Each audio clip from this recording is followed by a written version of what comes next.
Well, it's clearly raining out here. We're being pummeled with rain here in Surfside. I'm right here next to Blue Water Highway. You can see the police have blocked off many of the roads in this area, asking people to stay off of the roads. That's because a lot of the roads, like this one over here, is flooded. We actually just saw a couple walk down this road to go survey the land where their house is to see how bad it is. They say they've never actually seen the surge 2 days in a row, and now they're going on 4 days in a row of this just severe water, rain, drenching this area. You can actually see the beach here on the left. Straight ahead of us right now is the beach. The waves are higher than me, and it's going right towards these houses on the beach right here. So people need to be aware of how bad it is, how strong these winds are. If you look at some of the trees around here, they're blowing really hard. We're getting hit with this rain from all directions, it feels like, and it's just a bad scene out here as the water gets up faster, because you can see right behind me here at this intersection of 332, this business is already starting to take in water right there at the bottom of the base of it. And the crazy part of it is these businesses say they're used to it. They just get the water out and wash the salt water out of their businesses and keep it moving. Now, just on the other side here, you can see how all of this water is getting so close to these streets and these businesses. The street across from us is already underwater. You can see some of the mailboxes have at least half of the area below them filled with water, so it's pretty high in that area. I'm guessing it's going to be about 2 or 3 feet in that area. But then as we pan to the right side, you see how all of this water is getting so close to the road. It's coming up. So right now I have my anemometer with me. The cold, I mean, it's bad, but this wind, it makes it pretty brutal at times. I picked up a wind speed of around 15 miles per hour here at the surface just a minute ago. Our air temperature is going to be sitting at 25 degrees, so it is freezing. Now, in terms of accumulation, oh, that wind, it really gets you from time to time. In terms of accumulation, that initial precipitation came down. That practically was just mush, and that kind of melted at first. And now we're seeing, since there's so much moisture in the air, that snowpack is really going to remain quite heavy. It's going to pack itself down. So it's not big fluffy flakes that are going to pile up really quick. It's really going to continue to pack down onto the ground. So I have a quarter here with me. As we put this down into the ground, Washington here is going to be about neck deep in snow. So that's how much we're seeing here at Sabine Street Bridge in Houston, overlooking Buffalo Bayou to the side of me. It is just a beautiful but cold morning here in H-Town. As you're waking up, I definitely suggest you wake the kids up, get them outside to see this. This is historic. Might not see it again for quite some time. The water pressure is fine. We had great pressure in the hydrants. It's just that if you take a look at the amount of fire for that one-story building, it's all wood construction. We didn't have enough water to contain the fire, and we were just overwhelmed by the fire. So what happens in that situation? We saw a lot of smoke, a lot of burning, and not many fire trucks actually spraying the fire at first. What do we do about that? Yeah, I had probably trucks in the back that you didn't see that were applying water, and they're really concerned about that apartment complex to the south that's occupied and has people living there. So they're working that side of the fire, and we had trucks working the front of the fire. I had 2 large massive streams. Actually, I had 3 large massive streams working the front of the fire. Wow. So right now you're looking at 1,000 gallons a piece. So you're looking at 5,000 gallons of water. We were probably coming to the limit of the system here, what it can supply. But again, you have so much fire that I don't care how much water you have, you just can't put the fire out. I would not feel good if I didn't come out here because of this, and I don't want to be coming here like a crybaby, but this did happen to me. Okay, well, thank you so much. We're going to actually go over here. Here comes Governor Abbott as we speak. I've had the opportunity to visit with the George Floyd family. Yes. And what a tremendous family. Awesome. And I'll tell you what, they love the state of Texas. And George loved the state of Texas. Yes. We're proud. George Floyd is a Texan. Today is a sad day. Ever since his death has been a sad day. This is the most horrific tragedy I've ever personally observed. But George Floyd is going to change the arc of the future of the United States. George Floyd has not died in vain. His life will be a living legacy about the way that America and Texas respond to this tragedy. I'm here to tell you today that I am committed to working with the family of George Floyd to ensure we never have anything like this ever occur in the state of Texas. As we're at the memorial here in honor of George Floyd, and a lot of people in this neighborhood are happy. They're telling us that they are glad. As you talked about people in Minneapolis cheering when they heard the verdict, we heard the same thing from here. People on the corner, people walking by, they were saying yes, they were cheering, they were happy to actually see justice done in this case. And again, this mural here is on the corner of Elgin and Ennis. A lot of people are familiar with it. A lot of people, as you'll see right across the street here, are here paying tribute to George Floyd. Here, the gentleman over there with locks in his hair, he said it didn't matter if anyone else was going to be here or not. He wanted to be here for this moment. It was important for him to be here as the verdict was being read, and we heard it live here with him, and he was just happy to say justice being done in this case. And it only took the jury about 10 hours over 2 days to come up with this verdict, guilty on all counts. So a lot of people said that, as you can hear them blowing horns out there and waving at us. Ever since I was 3 years old, I've always wanted to be a cowboy. Larry Callis's cowboy roots run deep. He comes from a full line of cowboys in El Campo, Texas, and started working on a ranch with his father at the age of 9. Callis went on to ride in the rodeo, then off to college, and then ended up working for the post office while singing country music at night. They say that music has no boundaries. It comes from the heart. In 1985, George Strait's manager heard Callis and signed him. 2 weeks before I went to record in Nashville, I lost my voice. Callis now has what's called vocal dysphonia. And when I lost my voice, I lost my band, and I lost my manager. But I'm a Christian first, and I'm a cowboy second. I know when God closes one door, he opens up another one. And God did just that. Callis says 4 years ago, God spoke to him and told him to open the museum to celebrate the unsung black cowboys in his life. So Callis took his life savings and opened the first and only black cowboy museum in the world, a hidden part of history located right outside of Houston in Rosenberg. I like history, and what I like to do is teach people history. And that's why I started this museum. And there's so much history to be taught.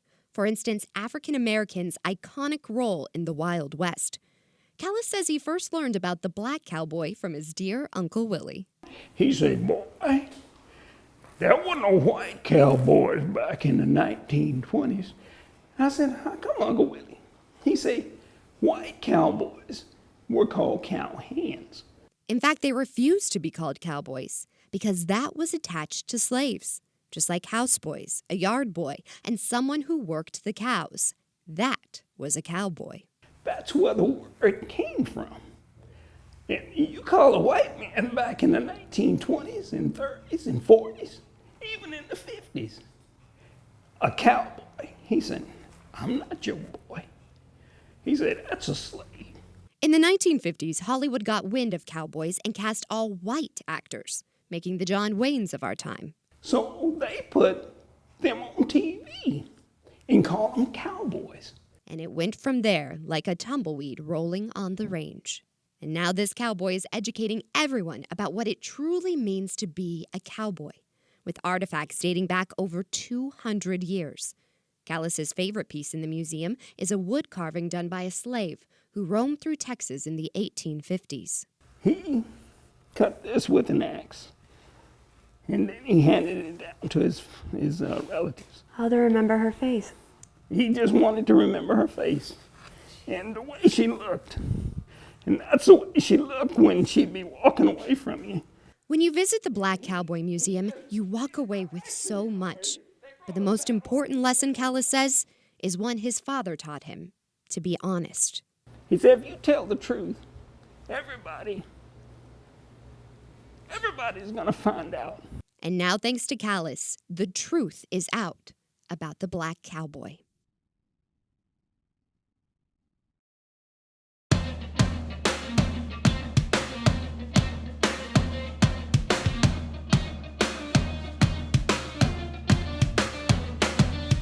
Roller skating is an oldie but goodie. It's been around since the 1700s, and thanks to COVID, it's seeing a resurgence across the country and right here in Houston.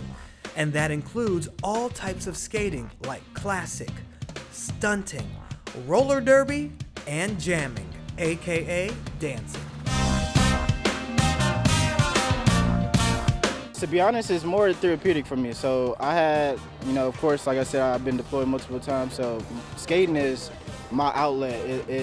When I'm on the floor, or when I'm outside practicing, I see nobody, I hear nothing. It's just me, my music, and my skates.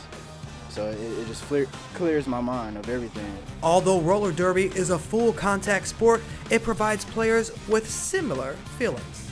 Being a mother of 5 children and work and home and work and home, sometimes you just got to release yourself and just feel free. And being on skates is what that gives me. I just feel young again. I can conquer the world again just being on my skates. It's beautiful. It's awesome. You just go. While stunting or doing tricks looks cool, it can also be very difficult. But Charles, a talented park skater, says, just get you some wheels and keep rolling. So I put on some custom kicks designed by Daisies and Pancakes. The benefits are that it's the one of a kind. It's designed by you. You pick your shoe, we pick the wheels. It can actually be changed out. It's going to be a higher quality skate. However, a higher quality skate doesn't mean you won't fall, so take precaution. Pad up, make sure you wear your helmet, because that way that'll knock out the risk of injuries and stuff like that. Coming out here, you always want to be safe, protected. You don't want to, hurt yourself in the process of learning. Now, if you are going to start skating, the most important thing to remember is if you fall down like I've done a lot today, just get back up and start again. Shannon Lanier, CW39 Houston, no wait, weather and traffic.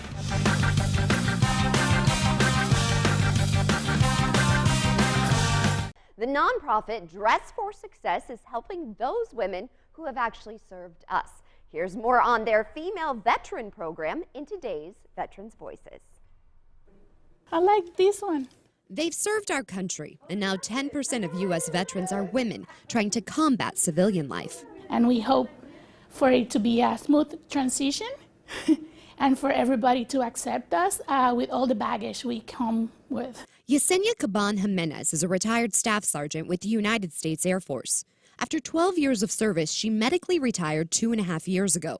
But it's not been an easy transition, especially when it comes to battling stereotypes. Jimenez says just because women leave the military life behind doesn't mean they leave behind their dreams. We want to be astronauts, we want to be engineers, we want to be doctors. We just don't want to leave our career when we hang up our uniform. Fortunately, standing behind these female soldiers is an army of women at the Houston nonprofit Dress for Success. Started by a local businesswoman, Dress for Success provides these veterans with a unique networking opportunity, connecting them with other women facing similar challenges, and also gets them looking the part as they begin the next chapter in their lives. We provide the interview attire to them. We also provide the first impressions, which will help them, prepare for those interview skills that they may not have or may have not used in a really long time. LaGaydra Murphy is the Veteran Outreach Manager at Dress for Success, and she knows what it's like for these female veterans because she's been in their shoes, literally. Murphy is also a retired U.S. Air Force veteran. So for me, I went in at 18, right out of high school. So I had never been on a job interview before, so coming out, it was like, I remember telling my mom, I got to figure out what I want to do when I grow up. Now Murphy has found her dream job of helping fellow female veterans. So when you see that moment, when she finds that perfect outfit and the confidence from going from the uniform to them being dressed for this new chapter in their life, what is that like? It's always an amazing feeling, and the smiles that everyone involved, from our volunteers to the veterans, to our first impressions volunteers. It's almost like I didn't know that I could look like this because you're in a uniform for so long, and then some people, a lot of women have never put on a suit before. So once they put it on, it's so uplifting and empowering, and you really do feel like, okay, I'm ready. Jimenez is ready thanks to the help of Dress for Success. And they helped me pick up my suit, and I felt so awesome, in heels and a put together suit that I haven't worn in 12 or 13 years. But it's so much more than the outfit. This makes me feel so amazing because that's what I have always longed for in my life, being part of a community and being accepted. After all, Dress for Success's motto is beyond the suit. Truly fitting. Well, thank you to those women who have served and continue to serve.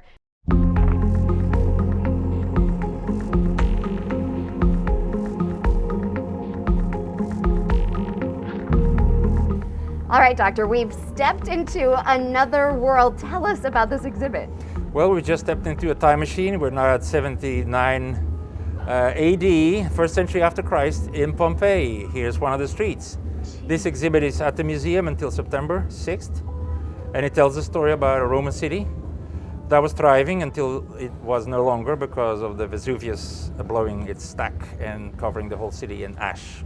Oh my goodness. So what are things here that we can relate to, past and present? If you were a person of means, you lived in a very comfortable home, and there were things that were very similar to our modern homes. Of course, no electricity, but otherwise the kitchen would have cast iron equipment, frying pans just like ours. There would be running water in some of these houses, even in those days.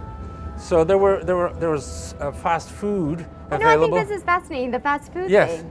Tell me about that. You would grab, it would look different, but you could literally belly up to the counter and ask for your favorite snail soup, and then dunk some bread in it, because it would be a little bit harder. So you would soak it, and then you would eat both, and then you return the ceramic bowl to the proprietor. But you would do that in the morning on a regular basis as you went to the market, as you went to do laundry, as you went to sell things. Just like people that in the morning get a cup of coffee or get something else to eat on the way into work. And speaking of on the way into work, we were talking about this scene behind us and the roads. You're like, kind of like Houston roads. Just like Houston, except we have fewer Romans, but otherwise it's pretty much the same. Yeah. We all know that in Houston, the streets are built to collect rainwater when it really comes down very hard and then eventually gets into the sewers. Same thing in ancient Roman days. You can see the sidewalks are higher, so your feet will be dry, but of course at one point or another you may want to cross. This will be the perfect place to do it. You just step on these stones and make it to the other side. You have to have space for your Lamborghini chariot to get through. I want that one, yeah. 1 or 2 horsepower, Yeah. But that's where the horses and the chariot's wheels will go through. And in some streets, there are ruts because of traffic, just very busy. It just cuts into the stone, and there you are. You're in the rut. Jeez. Now, what are you hoping people gain from this exhibit? Well, an idea of how life was like, what life was like in about almost 2,000 years ago in a city that was part of the Roman Empire, and come to the same realization that you asked me earlier. It is a long time ago, it's far away, and yet in some cases it's very similar to our life. And markets existed, fast food existed, running water existed, communications existed, you had a postal service that worked, so all these things, it's a little bit like our society and vice versa. Right, and I thought what was fascinating, I love talking to you, is if they were to dig up our city Oh boy. in 500 years, what would they see? I always like to put that to people, especially mom and dads with kids. Make sure your room is cleaned up, because we are excavating houses with living quarters, and so we find out what happened, what was left behind. If God forbid we have an explosion here, a volcanic explosion, which won't happen, of course. So daily life, everything stops. So in our case, downtown, we have skyscrapers, glass, steel, huge piles covered with nature, and then radiating out of the city, the highways, and our 610s and 99 and all of that. From a drone, satellite pictures, we will be able to say easily, this was a huge population center. What they will not be able to do is figure out what we were reading, because that's on your iPad and on your smartphone, and all of that is gone. The Romans had inscriptions. We can still read theirs. They might have troubles reading ours. It puts the whole thing into perspective and writing our own history, so to Yes, speak. So come absolutely. and check this out until September. Doctor, thank you so much. It has been a pleasure. As they say in Rome, vale. Be well. Thank you. Vale. Vale. Vale. And as I walked away, he just kept to his mommy, I love you. And that was the last moment I saw him alive. Show mommy where your class is. 2 years ago, on July 19th, Dykesha Whitlock Pryor dropped her 3-year-old son Raymond, who they called RJ, off at Discovering Me Academy in Northwest Harris County. It was field trip day at the daycare, and instead of getting off the van with 28 other kids, little RJ was left inside. He wasn't found until his dad, Raymond, came to get him. At first, daycare workers told him that RJ had been picked up, but that wasn't the case. I seen his book sack. I knew something was wrong then. And then he saw firefighters rushing to the back where the van was parked. And I took off through the back door. And I seen my son. And it rolled him over. RJ was left for nearly 4 hours in that van. Constables say the temperature inside was 113 degrees. He's on a stretcher. And I don't know that he's not alive because I'm touching him and his body is hot. It wasn't until they got to the hospital that doctors told them RJ had died of heat stroke. It's a parent's worst nightmare. So at the hospital, that's when? Yeah.